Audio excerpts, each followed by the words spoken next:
Welcome, guys, to METALLERIUM pages. It's a great pleasure to talk with you about the Epinikion, this new album, The Force of Nature, and more things related to from in metal in world metal general. So we started by asking, how are you doing today? And how is the band during the last couple years, 4 years in totally? Because your previous album, Inquisition, was released in 2022.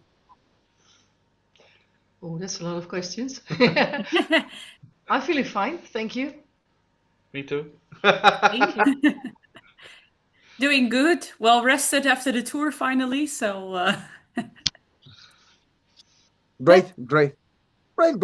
So now talking about more, especially for the name. Your name refers to ancient Greek, for example, victory oaths, and your logo features a phoenix rising from the ashes of your former sports careers.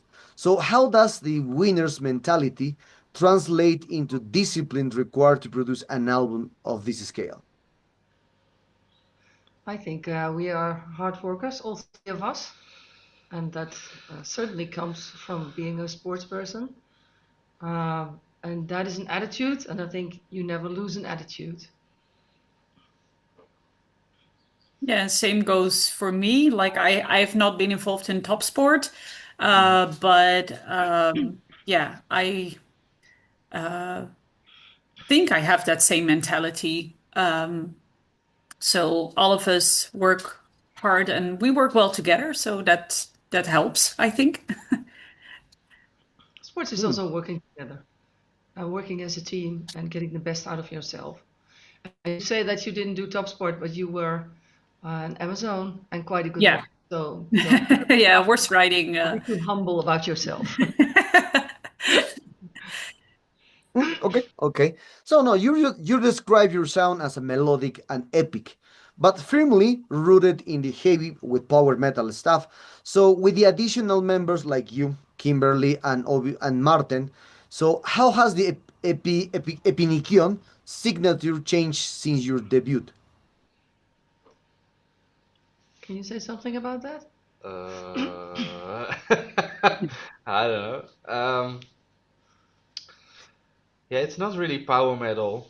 I think we have some influences, but we have more influences from heavy metal, maybe even some death sometimes, especially from Marta.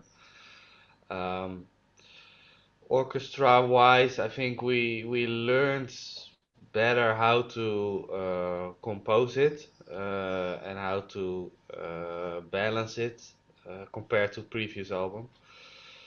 And how to get the best out of it and combine that with the heavy guitars and drums and other things. Okay. So Renee, you are the one of the songwriters, and your background is like in psychology. So how this influence tracks like Monster in My Head or Your Ultimate Joy, which deal with inner turmoil and poisonous relationships. Yeah, a lot of clients come with these subjects. So I usually choose a subject that's quite recognizable for everyone. And this was something that came up with the text of Forces of Nature. Because a lot of it has to do with human nature. And these are very strong subjects that really have a big influence on people. So that's why I chose subjects like this. The torture that people experience if they have psychological problems or if they have a toxic relationship comes very clear, I think. Okay. So the album has been praised for its sweeping orchestration and sense of scale. So was there a specific film or classical composer that inspired the cinematic motifs found throughout the record? We're a big fan of Hans Zimmer, so I think you can find some of uh, his how do you say that? Influences, His the way he influences. composes stuff. Yeah. Yeah. Uh, that's that's all for me as far as I'm concerned. Yeah, it sounds stupid, but I hardly listen to music. I have enough music in my head, so then I don't listen to radio or to yeah. In spite of the fact that I'm a composer, I don't listen too much to music, and I do know a lot of bands, but there's not one specific band that influences me when I'm composing. While you, Robert, and Kimberly, you really have your preferences concerning bands. Yes. For me, I think a huge influence on, well, my singing is Epica. So Epica is one of the bands that I listen to a lot. But also voices like Tarja or Liv Christine, they also influenced my singing style. Although I do think I have found my own way with it. So yeah, that would be my influences. Okay, okay, I understand. So now returning again to for one song, especially for Monster in My Head, beyond about the psychological topic, is a massive 9 minute track. So can you tell us more about the decision to let that song breathe for so long? Was it difficult to keep the energy consistent across such a runtime? Well, I gave them the challenge to write an epic Yeah, song. what you did. Yeah. Let's write one. And then, yeah, I can't write music, so they had to do it. But I think they did a really good job with it. You were even challenging us to write something that take 10 minutes. Yeah, We didn't maybe make for the it. next album. We didn't make it. Mm. Okay, okay. So now, in Run with the Wolves and Other Sons, so you included the howls of Nala, your white shepherd. So what inspired you to incorporate a real animal's voice into a symphonic metal track, and how did you manage to mix it effectively? Well, when we were writing this song, Nala wouldn't stop howling. She was constantly joining. So at one point I filmed it, and we noticed that it was in tune with the song. So I was like, Okay. let's just put it in somewhere. Yeah. And yeah, that's what we did. And yeah, then we had to record it for real. So I built a do-it-yourself vocal booth, especially for Nala, with mattresses and blankets and stuff. And then we played the song again, and she started howling, so we could record it. Yeah, and the actual mixing was up to the producer Jacob Hansen. Mm. Okay, okay. Other song in Don't Wake Up the Dead, you address human greed and consumerism. So how important is it for Epinikion to move beyond personal themes into a broader social or global critiques? Well, I think it's still individuals that are involved with that special subject.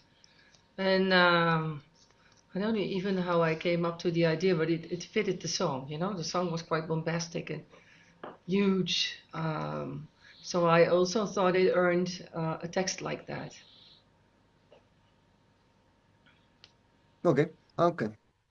Okay. So now talking about more about you work with Jacob Hansen on this record. So how this expertise helped you to bridge the gap between the cinematic orchestration and thunderous guitars without one overshadowing to other. Uh, yeah, I think that's actually his accomplishment. That's really something he did. We just delivered all the recordings, all the orchestra, all the guitars, and he blended it into one epic big thing. I think it's his strength that he quite fast he understands what you want, and he could translate that into the music that we have right now. But it was not his idea or something. It just was an organic process, and this is what he made with us. Mm. Okay. Now talking about a little more about the presentations of the future presentations. So I so you describe your live shows as explosive and immersive. So now that you perform new material in Breda and across Poland, so which songs from the Force of the Nature has evolved the most since taking it from the studio to the stage? Ooh, I think that would be Don't Wake Up the Dead for me. That's such a great song to play live. And I think we really did a good job with how we want to present it on stage. Robert did a lot of work with the lights. We have a light show now, and yeah, what he did really elevates the songs during the live performance. We also have some smoke machines now, so yeah, I think. But with that song, it really, yeah, all comes together. I think that's at least for me. For me too. I also think with Monsters, Yeah. we have put it in the set list in a spot where it calms down a bit, and then we start Monsters and bring the fire back up again. And what we noticed is that from that point on, the audience is on and just goes Yeah, with it. that happens. Hmm. Okay, okay. So, Kimberly, you have an operatic range. So, on tracks like What Goes Up Must Come Down, the vocals have compared to the legendary your influence, like Epica style. So, how do you balance your classical training with more contemporary, aggressive energy required for Epinikion's faster tracks? Well, that really comes naturally to me. Ooh, sorry, my cat is joining the interview. But that is really, yeah, the song decides for me, no, go, go that way. The song really decides for me how I sing it. The music has a certain demand. And with What Goes Up Must Come Down, it really felt natural to switch between the styles. Also, to emphasize the lyrics a little bit. I thought that would be fun to do. It was a real challenge, though, for me to find the right balance at first. But yeah, now it just really flows, and that works really well. Hmm. But yeah, for me, it's mostly the songs that decide how I sing them. Hmm. Okay, okay. So also you describe your six-member lineup as a musical blender. So with Michael Gies joining on drums in 2024, so how has his specific rhythmic precision changed the way you compose, the heavy side of your power metal sound? Uh, I think Michael has a really groove style, even though it can be really fast. But when we write the initial idea for the song, I usually do the drum part, um, and that's the typical guitarist writing drums thing. You know, that's everything is based on the guitar riff. Um, and he works around that. It gives it way more groove and energy, and yeah, really adds something to the song. Hmm. Okay, okay. So you recently celebrate the album launch at Sounddock in Breda. So having filmed your first video there as well there. So what does the venue represent for the band's history? It's a nice place and a nice owner, and it felt good. It has a good vibe. So that's why we decided to go back there. And it's also in a central place. I mean, we could go very south or very north, but this is a place that a lot of people could go to. And I think we had a good time there. Yeah, it was Yeah. great. Yeah. And it was nice, kind of like coming full circle, filming your first video there and then having the release show there as well. Hmm. Okay, okay, okay, I understand. So you artwork by Giannis Nakos and videos by JD Video are very cinematic. So how do you translate this high-budget visual concept into a live stage show with limited space and obviously resources? I've always tried to do as much as I could with limited sources. And I think that it helps that we have quite a defined idea about what we want. And of course, that helps to realize a good video or a good song or a good idea. And it's picked up by the people we worked with. They understood and they could give it a special place. So that's why I think it always works with a small budget. If you have a good idea, you can make it great with not so much money. That's not so hard. Okay, okay. So with dates in Czech Republic and Poland, have you noticed a difference in how epic metal is received in Eastern Europe compared to your home base in Netherlands? There's a huge difference.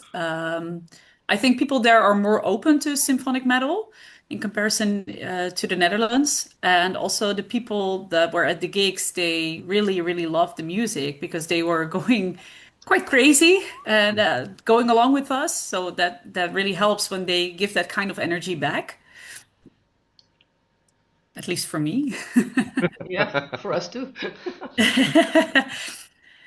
No, they have a totally different experience, and you can see that. And the whole country, the whole atmosphere, the whole vibe over there is, yeah, it fits.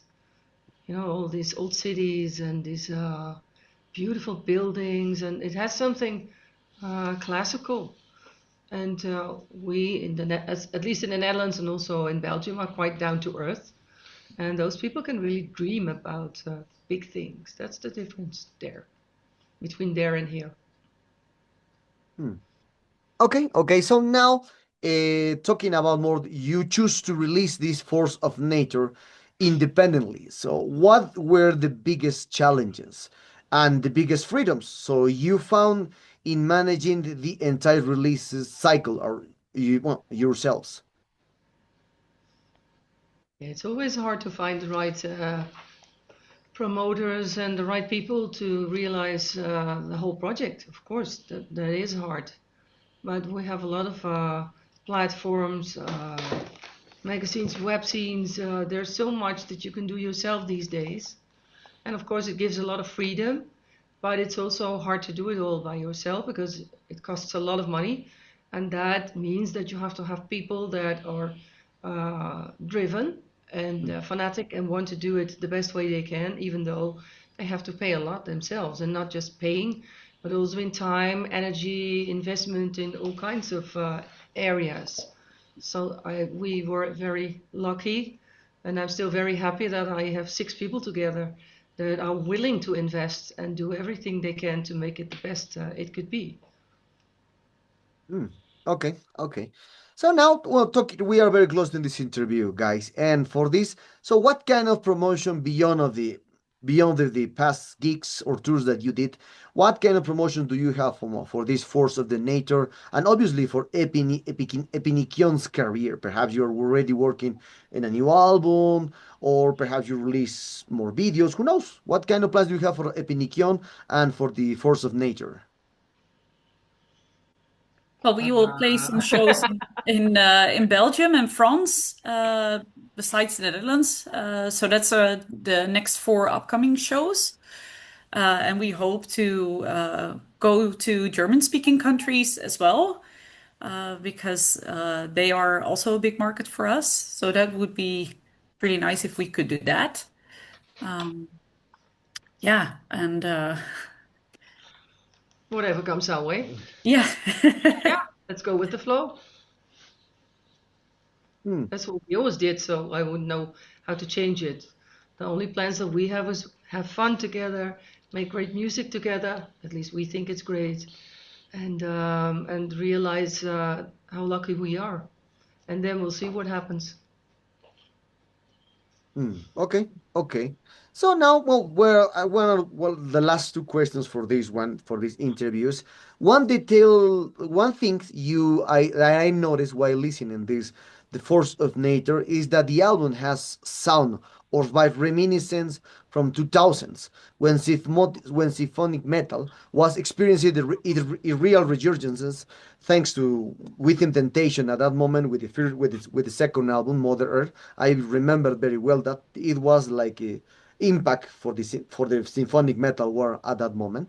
So why in this one? So why did you decide to embrace this more organic sound into the studio compared to the like digitally technicality sound that we have nowadays for a lot of bands in the world, especially in the symphonic metal? Is more like more detail in with the digital stuff now.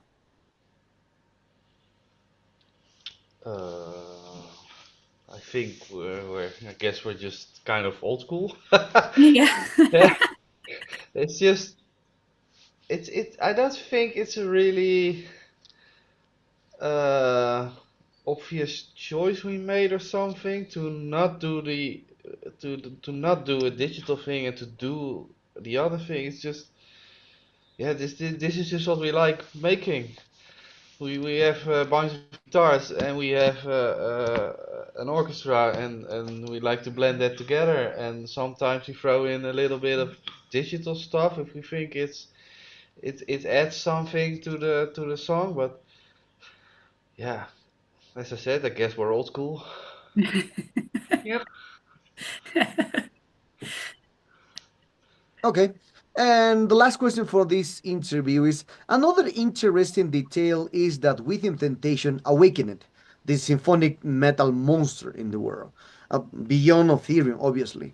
So, and from there, Netherlands always, all the time present great bands like you, like Epica, Delian, and Stream of Passion with Arjen Lucassen for Arion, and the list going on. We have like 20, 30 bands from, especially from the symphonic metal. So for this one, what do you think about this topic that Netherlands is like the country is for the symphonic metal in the world, or the Oh, capital? Let's say like that. I think there's something in our water or something. I don't know.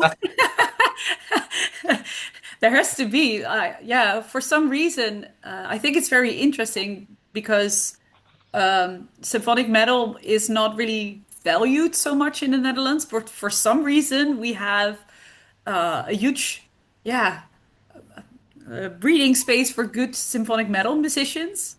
Um, but yeah, I don't know where it comes from. Maybe it's the water. Yeah.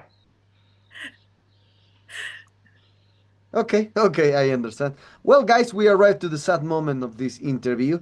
Thank you very much for your time. It was a pleasure to speak with both, also with you. So, and perhaps you want to add something to your Latin American fans that expect some data full tour here. Who knows? And obviously, Metallerium followers. Do I have to say something? Go ahead. Well, of course, we know that Latin American people are very fond of symphonic metal, and it certainly is our big wish to go to all the countries that love our music. So, thank you already for the fans that we have from that side, because we have them, and we hope that you stay with us and maybe one day you can see us live.